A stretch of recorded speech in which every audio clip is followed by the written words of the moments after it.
Okay, Dreamer, please. Hi guys, welcome back to my channel. Today we'll be checking out comeback number 11, and that is for Evan. Now if you watched my Aries livestream a few weeks ago, you will have seen that I have tried him in a tank team and he worked out pretty darn well. So this is why I'm gonna feature him in the comeback series this time. For his passive, he decreases all damage taken by 10% only, which is very little, increases his own block rate by 30% and reflects 30% of the damage taken. So this is something similar to Rudy, who also has reflect, but he reflects more, and Rudy also increases block rate per turn. And this actually stacks, so Evan can stack with Rudy's block rate increase. For his skill, he is able to deal 280% to 3 enemies, fixed damage, and also decreases buff duration by 1 turn, and I think this is pretty decent. At least, you know, he still has some buff duration reduction, so that is have some utility for sure. For his shield, he does increase his own defense by 30% for 3 turns, also casts a shield on allies that only takes up to absorb 6000 damage, and also removes debuffs, which is great. And for his awakened skill, he has exploit vulnerability 400% to 3 enemies, ignores defense, and also decreases their physical attack by 40% for 4 turns. Now I wish this could be revamped so that he is able to reduce attack of not only just physical ones but magic as well. And for his effect attack, he decreases his cooldown when he uses it. So for his build, I've given him double lethal so that he's able to cast his shield more, even though it's not extremely good right now. Double HP, mid HP armor, because I really want to buff him and see how much he can take. For his accessory, Willful Ring with decrease 4 to 5 target damage and also purification. For his jewels, I've actually given him survive 1 HP, crit and lethal to buff his damage, though just to try. And also increase awakening gauge so that he gets his awakening gauge fast enough. Now I know that you should be having, you know, more like defensive jewels on him, but I'm relying on his passive and Rudy to give him that. And for his fighter soul, block rate increase, decreased damage, physical attack and cooldown. And for his traits, okay, 3 resistances, up to you how you want to gear him. The idea behind this build is actually because if you do remember, when he was released, his awakening skill actually hit extremely hard, and I want to see if I can replicate that. So this is the team I'll be using. Now instead of Aries, I'm gonna use Anti instead, because everyone knows how good Anti is, and yeah, I just can't afford not to. Daya is here for bleed and poison resist, which is great because as you can see here, we open up the match with a Fenrir, and who, you know, can't do anything to me because I'm immune to bleed. And thankfully my Anti does do the cleanse here, so my buff block is removed and my Rudy's passive can kick in. But the idea here, okay, is mainly for Evan to use his top skill, which is the shield. The shield is a non-damaging skill unlike Anti's, so in this case there should be priority for Evan to cast the shield first, and in this case it goes as the 3rd skill, so still pretty okay but not really necessary anymore. So if he does use the priority of his shield, he will be able to remove the buff block no matter what, and that is the main goal, okay, for Evan to be in the team. And of course, Rudy casts his shield right after Evan, so that's perfectly, you know, in line with what we want. Because once the buff block is removed, Rudy can cast his shield and I get 1 turn, 1 time of skill nullification, which is great. Of course, you know, like in this case, if Anti does remove the buff block, I'm fine with that as well, because my Anti does have higher skill use chance than my Evan, but I'm really relying on Evan for the shield. And if Evan just so happens to get his awakened skill, like in this case, you know, let's just see how the attack goes. Okay, no crits here, which is pretty unfortunate. He does reduce the physical attack on this offensive team, which is great, because if he used it on the magic team, then, you know, it won't be that good. And of course, we have Rangrid here, who is going to buff the defense of my front line by 3000, and she hits pretty hard with a fixed damage, which is great, because I do have the fixed damage increase accessory on her. In fact, if Daya, you know, is not used, you can use someone like Judas instead also.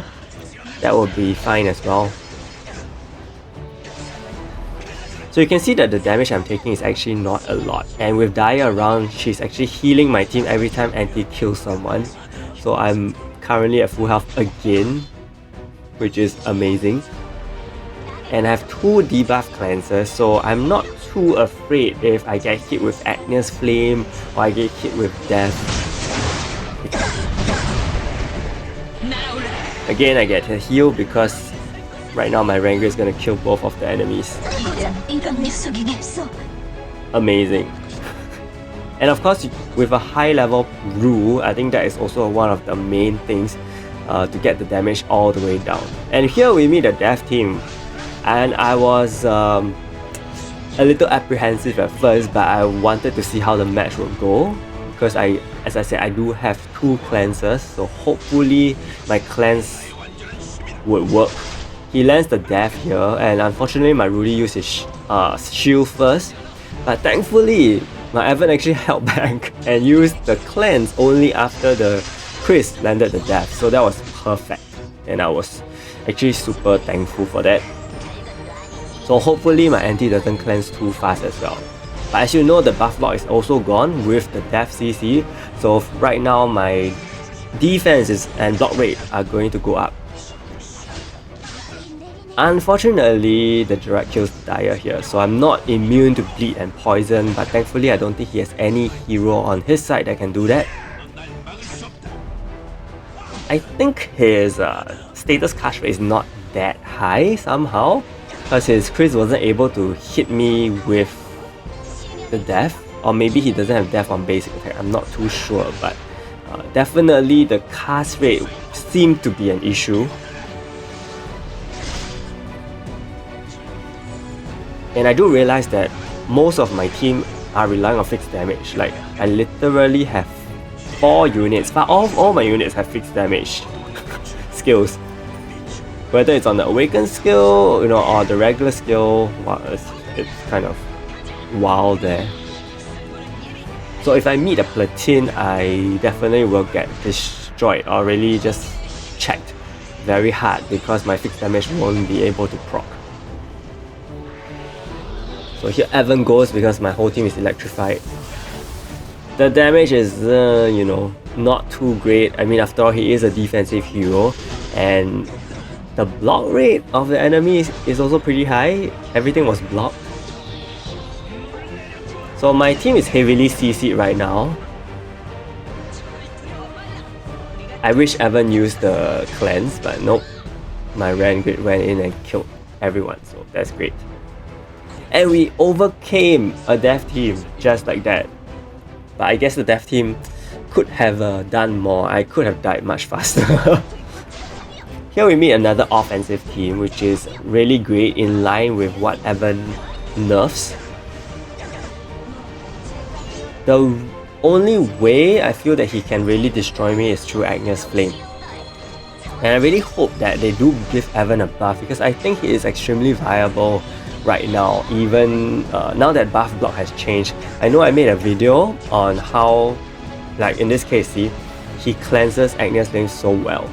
I made a video previously that how Evan can be remade, but that was before buff block actually became a debuff. So now that buff block is a debuff, I think Evan has a much better chance in the meta right now, being a very good tank with Rudy, of course. I don't think Evan can last alone, so with a right setup, I think he can definitely still be used. In fact, there are many times, especially if you watch the live stream back then, he lived all the way to the end, which is great. Yeah, so I got a lot of heals here because my heroes were killing the enemies, or they died to reflect, which is great. So I guess it works out both ways, because the 2 reflex. Oh, Evan does huge damage. Wow, 20,000. That's huge. That's really huge for a tank hero. Just like Rudy. Rudy also has a very high damage output actually. So there was a slight cut there because my comm ran out of space. So unfortunately I had to cut. But this is definitely the same match, okay? So I completely just overwhelmed the offensive team without taking too much damage, and also cleansing and having skill nullification from 2 heroes as well. So this is actually a very decent team, which I don't mind using more often actually. because I feel that the potential is there. And yeah, I was saying that I feel that Evan should get remade, increase his defense percentages, increase the damage, the reduction he takes. And of course for his main skill, maybe hit 4 targets instead of 3, and maybe do more fixed damage like 10,000 instead of 6,000. Now towards the end, when he casts his shield, it's actually also very efficient because you see that the enemy cannot break it. Cannot break a 6,000 shield because their basic attacks definitely don't hit that much, and I think that's actually a good thing. So him surviving that long and also casting a 6,000 HP shield is okay.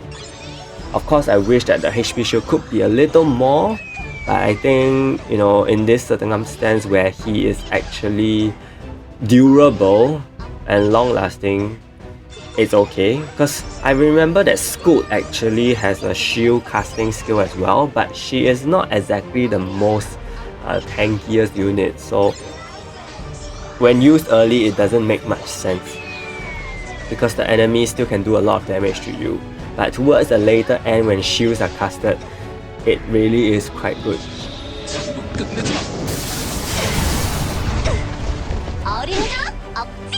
Fortunately she died to reflect, and we got 2 Dyers on the field. Again, the HP, you know, you don't have to worry too much about the health here. And in this match, we finally face the Magic team. Now, how will Evan prevail against this team? Because this team is actually not easy to take down. They have Anti, they have Rudy. I'm very lucky that this is the exact situation I want, whereby I am able to remove the buff block right from the start because his shield is a cleansing skill and a non-attack skill. So that was perfect for me. And right here, you know, from here, my Rudy's buff can actually proceed to go on. So that means my bulk is going to increase over time. And I think he hasn't cleansed yet. Yeah, he hasn't cleansed yet. So I have slight advantage here. Actually, did he cleanse? He seems to be, yeah, okay, he doesn't need to cleanse because I don't have a buff block applied on him. I don't have a attack leader like Dylan, Yeonhee or Wukong. So yeah, it doesn't matter. Right now my goal, as you can see, the block is coming in really well and I'm not taking too much damage. But I have to say that, you know, Yeonhee and Eve still hits like a truck. So my Anti is really at risk of dying very soon. Another good thing is I have fear immunity, so it doesn't really affect much. Unfortunately, my Daya uses a skill. Not the best situation, of course, but you know, what can I say?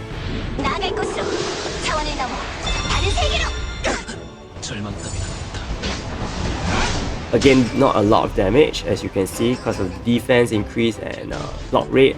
Neither can I do much damage to him because of his Rudy, and I have to take down the Rudy, but I am actually not sure if I have the firepower to do so. So if you do encounter a team like that, you may be in trouble because this is no longer a case whereby you can rely on the enemy's brute force and your reflex to hit back, right? You do have to cut down on his Rudy because if his Rudy is the one that's gonna survive all the way, then it's actually bad for you.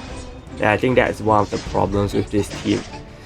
After all, a tank team, you know, you just have to tank, but in this case, the enemy, the enemy Yeonhee, she's doing a lot to me because of effect attacks ignore block rate, so unfortunately that's gonna be a thing. And fixed damage, yes. So fixed damage can also wreck me, regardless of how much block I have. Sadly, Daya died and the bleed and poison came through and that completely just wrecked me over. But overall, I feel that I have a lot more success with this team compared to the other teams I've tried to mix and match with Evan around. Okay, so I hope you found this video helpful and you did enjoy. If you did, give it a like and subscribe to my channel. Big shout out to my channel members ZMD Phoenix and Yamaki for the support. Stay tuned for more videos. Thank you so much and see you!